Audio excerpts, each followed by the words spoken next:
Hello বন্ধুরা, good morning and welcome back to my channel Momtaz daily blog চ্যানেলের আরও একটি নতুন ভিডিওতে তোমাদের অনেক অনেক স্বাগত জানাই। দূরে কাছে যে যেখান থেকে আজকে আমার ভিডিওটি দেখছো, আশা করছি তোমরা সকলেই বেশ ভালো আর সুস্থ রয়েছো। আর ঈশ্বরের কৃপায় তোমাদের ভালোবাসায় আমিও কিন্তু বেশ ভালো আছি। আজ হলো মঙ্গলবার আর এখন ঘড়ি কাটায় সময় হচ্ছে ওই সকাল 7টা মতো। আজকে ব্লগটা এখন থেকেই তোমাদেরকে সাথে করে নিয়ে শুরু করলাম। আশা করছি প্রতিদিনের মতো আজকে ব্লগটিও তোমাদের বেশ পছন্দ হবে। চলো তাহলে দেখতে থাকো। বন্ধুরা, ভিডিও শুরুতেই তো তোমাদের বলেছি যে আজ মঙ্গলবার, তবে এই মঙ্গলবার হলো বৈশাখ মাসের দ্বিতীয় মঙ্গলবার। তো সেই ক্ষেত্রে বৈশাখ মাসের প্রতিটি মঙ্গলবারেই কিন্তু আমাদের মতো প্রতিটি বাঙালি ঘরেই মঙ্গলচণ্ডী ব্রত পালন করা হয়। আর সেই কারণেই আমি আর মা দুজনে মিলেই কিন্তু প্রত্যেক মঙ্গলবারে এই উপোসটা করে পুজো করে থাকি। আর সেই সাথে সাথে আজকের মঙ্গলবারে আরও একটা বিশেষ উৎসব রয়েছে, সেটা হলো আজ হনুমান জয়ন্তী। ভেবেছিলাম আগের বছরের মতো এবারেও একটুখানি হনুমান মন্দিরে গিয়ে পুজো করে আসব, তবে ওই যে দুটো পুজো একসাথে পড়ার কারণে সেটা কিন্তু আর হয়ে উঠলো না। ভাবলাম বাড়িতেই হনুমানজির একটা ফটো রয়েছে, তো সেইখানে একটুখানি লাড্ডু ফুল দিয়ে পুজো করে নেব, সাথে হনুমান চালিসাটাও পাঠ করে নেব। তো সেই মতোই একটা প্ল্যান করে সকাল 6টা নাগাদ ঘুম থেকে উঠে গেছি। উঠে নিয়ে সংসারে যা যা টুকিটাকি বাসি কাজকর্ম থাকে তাড়াহুড়ো করে সমস্তটাই সেরে নিয়েছি। আর তারপরে এই যে স্নান করি আমি আর মা দুজন মিলেই মন্দিরে চলে এসেছি। ওদিকে মা ঠাকুর ঘরের ভেতরে ঠাকুরকে স্নান করিয়ে খেতে দিয়ে দিয়েছে, আর আমি এদিকে দেখো ঠাকুর ঘরের সমস্ত বাসনকোসন মেজে ধুয়ে নিলাম। সাথে এই যে বাজার থেকে কটা ফুল আনা হয়েছে সেগুলোকেও কিন্তু পরিষ্কার করে ধুয়ে থালাতে সাজিয়ে রেখে দিলাম। মঙ্গলচণ্ডী পুজোর জন্য বেশ কয়েক রকমের ফল আনা হয়েছে বাজার থেকে, আর তার মধ্যে থেকেই কিছু কিছু ফল আমি এখানে কেটে রেখে দিচ্ছি, আর কিছু ফল রেখে দেব ঠাকুর ঘরেই। পরে কয়েকদিন এই ফলগুলোকেই কিন্তু পুজোতে প্রসাদ হিসেবে দিয়ে দেব। তো দেখো বন্ধুরা, আপেল, আঙুর, শশা, মৌসুমি, কলা, তার সাথে এই যে তরমুজ, সমস্তটাই কিন্তু পুজোর জন্য আনা হয়েছে। তরমুজটা কাটার পরে দেখলাম বেশ লাল, তো দেখে বেশ ভালোই লাগলো। আর তার সাথে দেখো এই যে আনা হয়েছে দুটো সন্দেশ, আর তার সাথে হনুমান জয়ন্তীর জন্য এনেছি এই যে 4টে লাড্ডু। তো চলো বন্ধুরা, মোটামুটি কিছুটা কাজ কিন্তু আমি এরই সাথে এগিয়ে নিয়েছি। তার সাথে আরও কিছু কাজ রয়েছে, তো সেগুলো এখন চটপট করে সেরে নেব। তো এদিকে দেখো আমি কিন্তু সাবু কলার জন্য এই প্লেটটা রেডি করে নিয়েছি।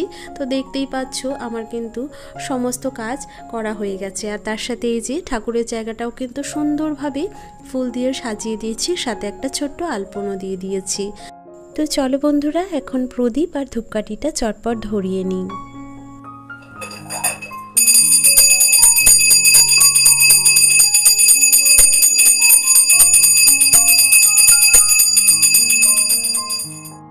ঠাকুর পুজো দিয়ে মা এদিকে মঙ্গলচণ্ডীর ব্রত কথা পড়ে নিচ্ছে, আর আমি ঘরের ওপাশটায় যেখানে হনুমান ঠাকুর রাখা রয়েছে সেখানে বসে একটুখানি ফুল বাতাসা দিয়ে তারপরে হনুমান চালিসাটা পড়ে নিলাম।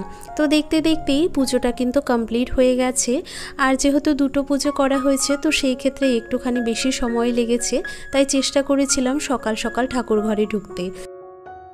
পুজোটা দিয়ে এসে এত পরিমাণে জল পিপাসা পেয়ে গিয়েছিল, সাথে সাথে কিন্তু লেবু আর লবণ দিয়ে 1 গ্লাস মতন শরবত বানিয়ে নিয়েছিলাম।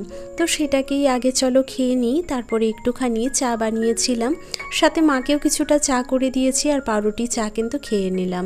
আর এই যে দেখো একটুখানি সকালবেলা চাল ভাজা আনা হয়েছিল, তো সেটাকেই কিন্তু শিশিতে ঢেলে দিচ্ছি। আগে কিছুটা ঢালা হয়েছিল আর কিছুটা এখন ঢেলে নিলাম। তো চলো এরপরে তোমাদের সাথে শেয়ার করি আজকে সকালের বাজারটা।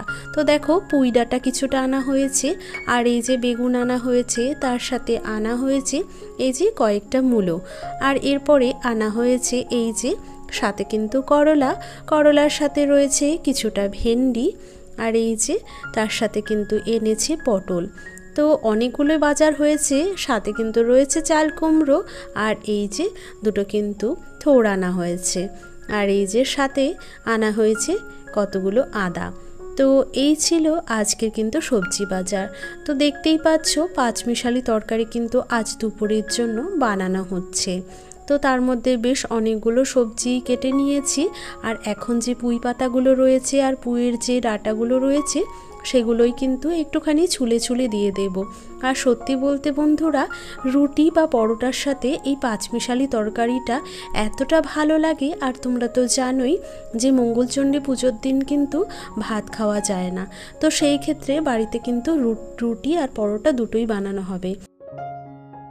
ওদিকে তরকারিটা বসিয়ে দিয়েছি আর এপাশে চলে এসেছি বোতলে তেলটা ঢেলে নিতে। রান্না করতে গিয়ে দেখলাম তেলটা ফুরিয়ে গেছে।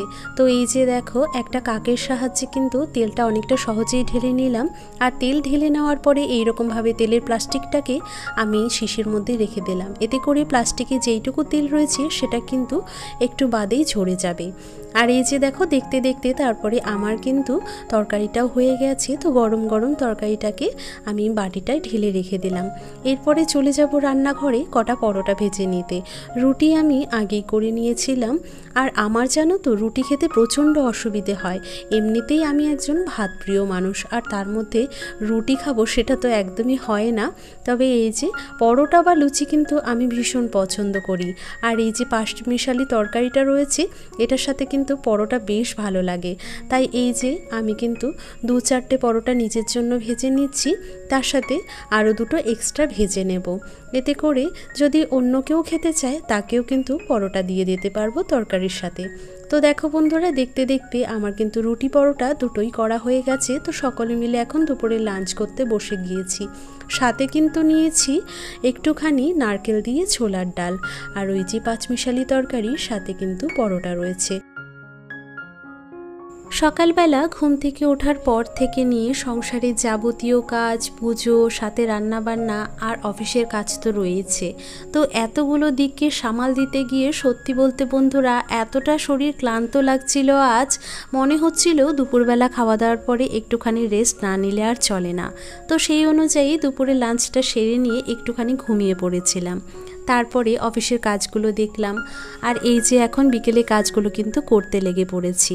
প্রথমেই দেখলে আমার ঘরের যে বিছানাটা ছিল সেটাই কিন্তু আমি একটুখানি ভালো করে ঝেড়ে আবারও জায়গা মতো জিনিসপত্রগুলোকে গুছিয়ে রেখে দিয়েছি। আর এই যে দেখতে পেলে মায়ের ঘরে বিছানা, সেটাও কিন্তু বড্ড অগোছালো হয়েছিল। তো প্রতিদিন বিকেলের মতো আজকেও কিন্তু বিছানাটাকে ভালো করে গুছিয়ে নিলাম, তার সাথে 2টো ঘর ঝেড়ে নিয়েছি। আর এই যে বাইরে থেকে জামা কাপড়গুলো তুলে এনেছিলাম সেগুলো একটুখানি হাওয়া বাতাসে ঠান্ডা হয়ে গিয়েছে। আর এইগুলোই এখন একটা একটা করে গুছিয়ে নেব। আর বন্ধুরা, এরই সাথে প্রতিদিনের মতো আজকে তোমাদের একটা অনুরোধ করতে চাই। আমার আজকের এই পর্যন্ত ভিডিওটি যদি তোমাদের ভালো লেগে থাকে বা ভিডিওর কোনো অংশ যদি তোমাদের একটু হলেও পছন্দ হয়ে থাকে, প্লিজ বন্ধুরা তোমরা কিন্তু ভিডিওতে লাইক কমেন্ট করতে ভুলো না।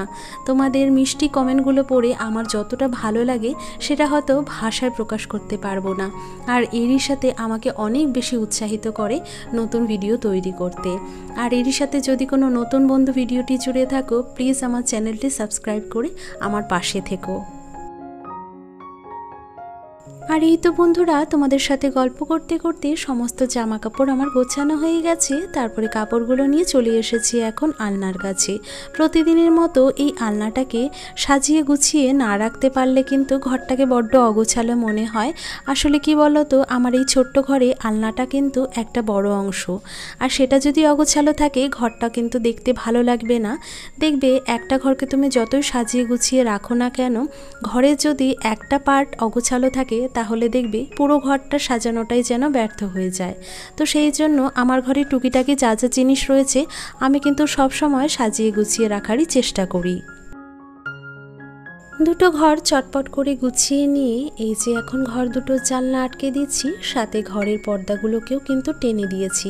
কারণ ওই যে সন্ধে হলে কিন্তু আর মশার অত্যাচার থেকে বাঁচার কোনো রকম উপায় নেই, সেই কারণেই আর কি পর্দাগুলো টেনে দেওয়া। আর তার সাথে এই যে বসে পড়েছি অফিসের কাজগুলো দেখে নিতে। তো বন্ধুরা, আজকের মতো এখানে বিদায় নিচ্ছি। কাল দেখা হচ্ছে আবারও একটা নতুন ভিডিওর সাথে। টাটা।